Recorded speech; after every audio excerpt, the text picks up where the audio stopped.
Et c'est parti pour un mois de folie. La Coupe du Monde au Qatar est lancée pour un mois de festivités autour du ballon rond. Et on ne parlera évidemment pas du désastre écologique autour de cette coupe. Non. De la condition des femmes au Qatar. Non. De Gianni Infantino, le président de la FIFA, qui en a marre des leçons de morale qui relèvent de l'hypocrisie. Mais non, enfin. Qui se sent aujourd'hui arabe, gay et travailleur migrant. Ça fait beaucoup à porter pour un seul homme. Des lois anti-LGBT qui, selon lui, existent aussi dans d'autres pays. Et effectivement, mais on y organise pas un événement international. Cher Gianni, pour te sentir travailleur migrant, il aurait fallu tester un mois de chantier avec eux il y a 5 ans. Et peut-être que tu aurais eu la décence de ne pas prononcer cette phrase, étant donné le nombre de victimes. Si tu te sens gay, je propose qu'on te fasse vivre les mêmes atrocités que vivent les LGBT au Qatar. Et on verra si tu te sens toujours aussi gay. On va parler aujourd'hui de cette grande fête où l'ambiance va être dingue. Voici les quelques règles à respecter pour ce mois de folie. On commence par les bonnes manières. Oui, parce que nous autres pays du monde, nous sommes considérés comme des sauvageons. Quand on entre dans un foyer qatari,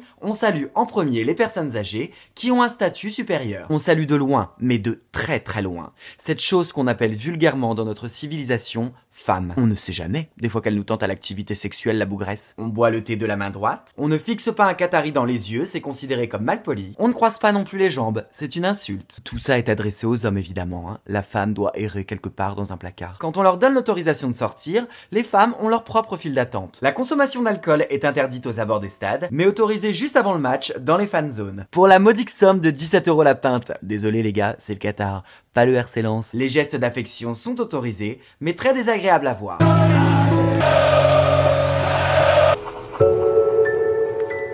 Ouf, que c'était désagréable. Pour la tenue, il est évidemment conseillé aux femmes de porter le voile. Il faut s'habiller modestement, tout en Dior et en Chanel, et que les épaules et les genoux soient couverts. Pas de chemise sans manches, pas de robe, pas de jupe courte, pas de short, pas de croc-top, de Marcel, de col V plongeant. En doudoune. C'est pratique la doudoune au Qatar. Sur la plage, les bikinis sont autorisés, mais pas les tongs. Cette petite lanière qui passe entre les orteils est tellement excitante.